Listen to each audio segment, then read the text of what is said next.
Good morning guys! Our videos for today is about santan. Kilala nyo ba ang halamang santan? Ito ay isang halamang ginagamit palamuti o pampaganda ng ating hardin dahil sa maliliit at magandang bulaklak nito. Ito ay may iba't ibang kulay. Mayroon itong pula, puti at yellow.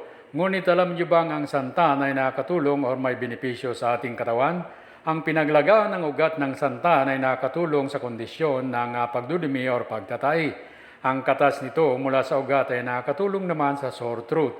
Ihalo lamang sa tubig at gawing pangmumog para malunasan ang pananakit ng lalamunan. Pwede ring ilagay ito at ipainom sa taong may karamdaman.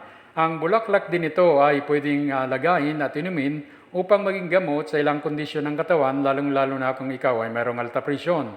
Kung ikaw ay may sinok na di mahinto-hinto, maglaga ng ugat ng santan at inumin ito. Ganon din kung ikaw ay walang ganang kumain, uminom ng pinaglagaan ng ugat nito.